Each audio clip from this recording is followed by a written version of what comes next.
Hi guys, it's Tina from Evolutions, and this is my daughter Gabby, and we're going to teach you today how to use props in yin class.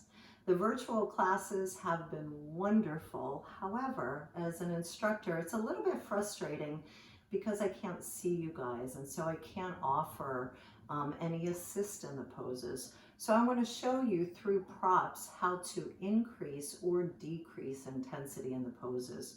We're going to use 4 props, a blanket, a strap, 2 blocks, and a bolster. So I'm going to have Gabby start in butterfly pose. One of the things that happens in butterfly pose is you kind of can't get the leverage that you see Gabby getting in the pose. Tight back, tight hamstrings, tight adductors probably have something to do with that. So what I'd first do is take the blanket, have her elevate her hips, and that's going to give her a little more leverage coming into the pose. Sometimes what happens as well is the kind of dangling of the knees. If the knees don't touch the ground, that sometimes hurts people's knees. So you can use blocks underneath the knees. Now the blocks come in 3 heights, right? So this is the lowest height. I can bring it up to the medium height, or I can bring it all the way up to the highest height. The other thing that happens in this pose is, if you pull your feet in a little closer, Gab, sometimes people as they come into the pose don't like the feeling of the head just dangling. It just doesn't feel right. And if something doesn't feel right, you shouldn't do it. So one thing you could do is you can use a block or 2 blocks if needed to rest your head on. Another nice thing is to take the block on a lower height and maybe put your elbows on the blocks. And you can even like support your head by framing your face with the blocks. So for those of you who this pose, you're not feeling anything, right? On a scale of 1 to 10, we want to feel about a level 5, right? A moderate amount of sensation where we can just start to relax into the pose. So remembering that the blocks have 3 levels, you could place the block between the feet, and that's going to intensify the pose a little bit. And again, we could take the block wider and even wider if need be. So next comes dragonfly pose. I'm not going to get to all the poses today, that's for sure, but what I want to do is just kind of give you some ideas of how to use the props and poses, and then you can use your creativity as well. Sometimes this pose bothers people behind the back of the knees. Again, with the flexion, there isn't a leverage. So by creating a little bit of bend in the knee with the blocks, that's sometimes helpful in going forward into the flexion. The other thing that happens in the pose is sometimes people don't get enough. Again, this is not the case with Madame Gabrielle. She's got some tight adductors, but so this might not be demonstrated as beautifully as we would like, but sometimes people will want to put their feet up on blocks to deepen the stretch in some way. Right, another way to use the blocks is in Sphinx pose. So I'll have Gab come onto her belly and demonstrate Sphinx pose. And again, this is how to deepen the pose, but if this isn't quite enough, we can bring the blocks under her forearms on the lowest height, get a little more compression in the lumbar spine. We can bring it up to the middle height. And then finally, taking it all the way up to the highest height. So that's how you would use blocks in your practice in Sphinx pose. One more thing I want to show you with the blocks. I'm going to have Gabby roll onto her back, and we're going to come into a reclining twist pose. So you can see Gabby can do that pose no problem, right? She's supported, and that support is going to allow her body to relax. A lot of times I'll see people's knees and feet are off the ground. Perfect place to just kind of place a block underneath, and then you're able to relax into the pose, and she could just relax that foot down. Again, the blocks have 3 heights, so she could play with a variation on the height of the blocks. And the other thing is sometimes, you know, even with all the support of the blocks, you still can't get into the pose. If that's the case, the way that you'd go is she would start to extend this top leg out. And as the top leg extends out, that gives her a longer lever, and I could put that block underneath her foot. I'm going to have her now take that reclining twist on the other side, and I'm going to show you something that we can do with the blanket. As she comes onto the other side, getting into this rotation in her thoracic spine, a lot of times people's shoulders will come off and she's not grounded in her shoulder. And sometimes exactly what Gabby just did, the hand will come off. So what I'd do is I would just take a blanket underneath the shoulder and support her. So again, so that she can relax a little bit further into the pose. Next pose that we're going to come into is cat pulling tail pose. So I'm going to grab a hold of my strap. Gabby obviously can do the pose, no problem. I'm going to have you walk that leg back just a little bit. Yeah, just so you're on that blanket. Now, when you get a strap, I'm going to highly suggest that you get a strap. This is called a D-ring because it's just really simple to use. It's like a belt buckle. Take it through both loops and then cross over top one of the loops. Now, if Gabby wasn't able to grab a hold of her foot, what I would do is just make a loop, right? And this is a secure loop. And I would take it around the bottom of her foot, and then I would take that around her shoulder. So that's just going to let her relax into the pose.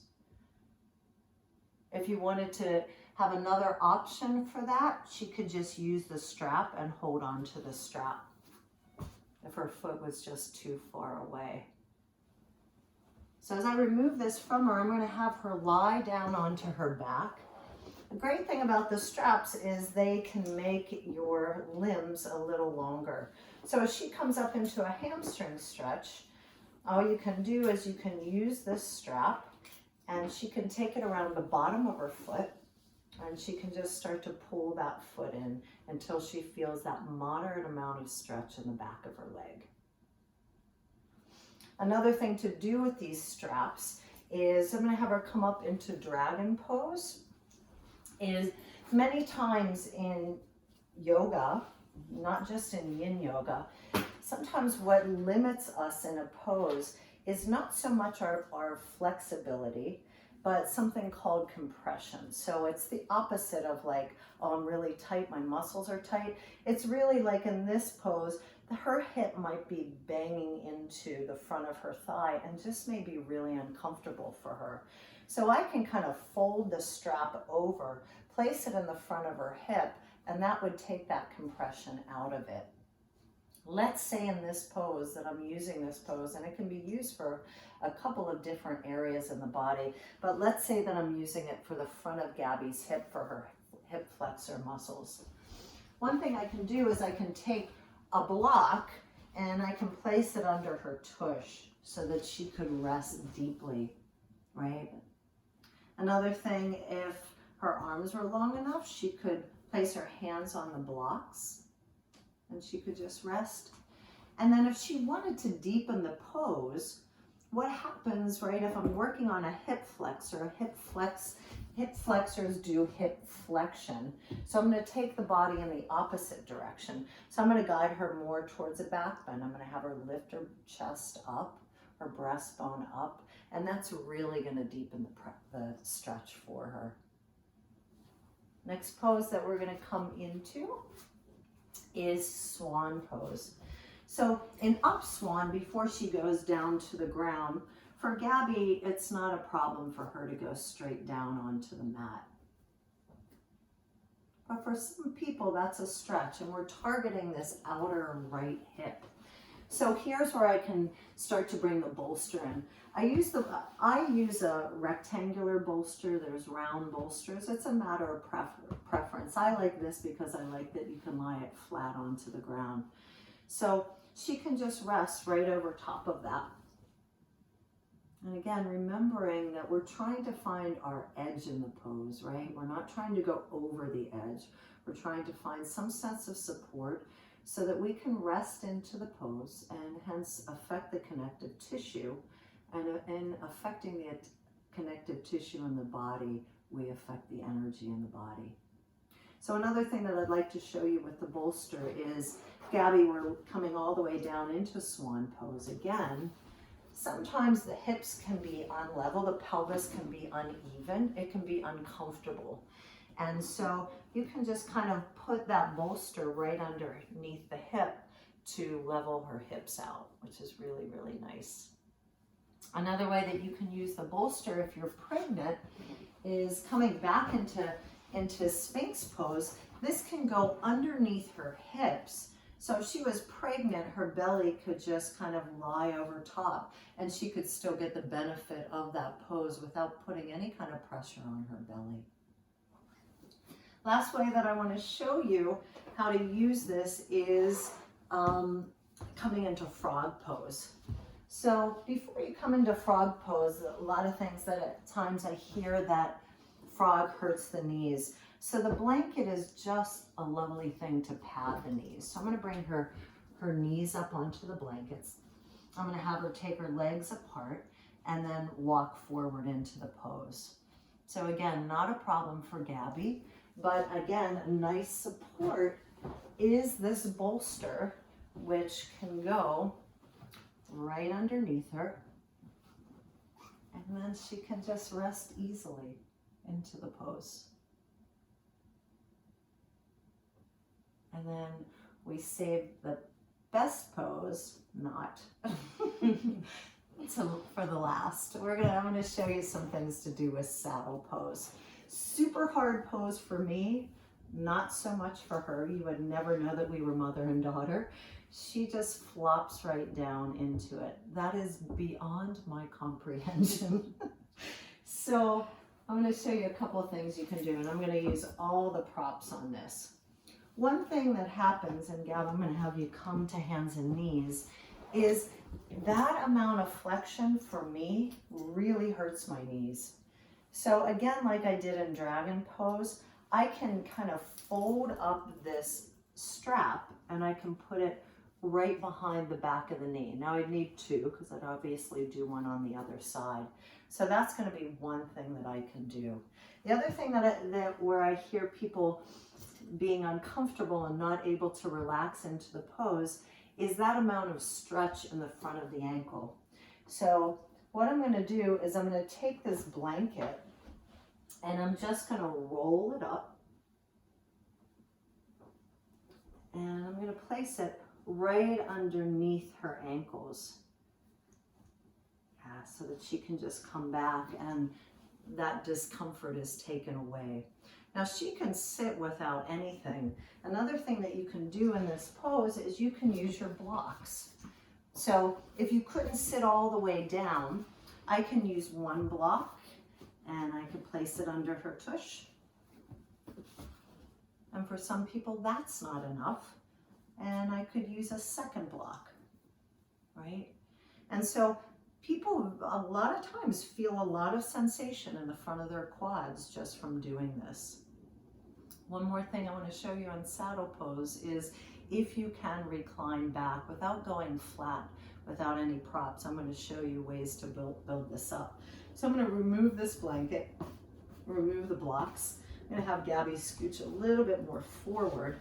And then I'm going to place this bolster on an incline. So you can see how I'm placing my blocks, right? And I'm going to put this right up to the base of her bottom. And then she's just going to lie right down over top of it. So it's really, really nice way. And for some of us, dragon may not be the pose, and there are certainly other things that we can do, like cat pulling tail or dragon is going to target that area as well. But you can see that there's stages to get into this pose. I hope this was helpful, and I look forward to seeing you on the mat. Thanks for tuning in, guys.